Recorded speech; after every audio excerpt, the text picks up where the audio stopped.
വിഷു ആശംസകൾ. അപ്പോൾ വിഷുവിൻ്റെ സദ്യയാണ് ഞാനിവിടെ റെഡിയാക്കുന്നത്. അപ്പോൾ ബോക്സ് തുറന്നിട്ട് നമ്മുടെ സദ്യയുടെ കാര്യങ്ങൾ എല്ലാം എടുക്കുകയാണ്.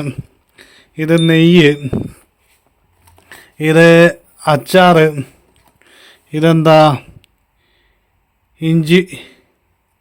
ഇഞ്ചിയുടെ ഇത്, പിന്നെ ഇത് ബീട്രൂട്ട് അച്ചാർ എന്ന് തോന്നുന്നു, പിന്നെ പഴം, പിന്നെ ശർക്കര വരട്ടിയും ചിപ്സും, പിന്നെ ഒരു ഉപ്പ്, ഇത്ര ഐറ്റംസ്. അപ്പോൾ ബാക്കി നമുക്ക് കുടഞ്ഞിടാം. എല്ലാം കുടഞ്ഞിട്ട് എല്ലാം എടുത്തു വെച്ചിട്ട് ലാസ്റ്റ് നമുക്ക് ഇത് മോരിൻ്റെ ആണ്, തൈരാണ്, ഇത് ഉപ്പേരി, കാളന എന്തൊക്കെയാണ്, ഇത് കൂട്ടുകറി,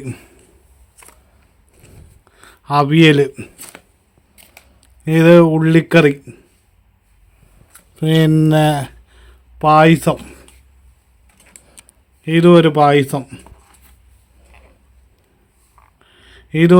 അങ്ങനെ 3 പായസം, പിന്നെ ലാസ്റ്റ് രസം, പിന്നെ ഇത് മോരിൻ്റെ കറി മാതിരിയുള്ള ഇത്, സാമ്പാർ, പിന്നെ മോര്, പിന്നെ വരുന്നത് ഊണ്. അപ്പം എല്ലാം സെറ്റാക്കിയിട്ട് നമുക്ക് കാണാം. ഇത് പപ്പടം, പഴം, പിന്നെ എല്ലാം സെറ്റാക്കി, സാമ്പാർ, പപ്പടം മറ്റേലും ഞാൻ കാണിച്ചിട്ടില്ലായിരുന്നു. ഇപ്പോൾ സാമ്പാർ എല്ലാം സെറ്റാക്കി വെച്ചു. അപ്പം എല്ലാവർക്കും എൻ്റെ കൃത്യം നിറഞ്ഞ വിഷു ആശംസകൾ. അപ്പം ഒരു പ്രവാസിയുടെ വിഷു ആഘോഷമാണ്. ഇതിപ്പോൾ എല്ലാം കൂടെ കൂട്ടിയിട്ട് ഇപ്പോൾ ഇത് നാട്ടിലൊരു 800 രൂപയുടെ മുതലാട്ടോ. ഇവിടെ 2900. പായസം 3 തരമുണ്ട്. ബാക്കി എല്ലാം സെറ്റ്. ചോറൊക്കെ ഇനിയുണ്ട്, മോരുകറി ഉണ്ട്, എല്ലാം സെറ്റായിട്ട് എല്ലാവർക്കും, എൻ്റെ സബ്സ്ക്രൈബേഴ്സ് എല്ലാവർക്കും ഹൃദയം നിറഞ്ഞ വിഷു ആശംസകൾ.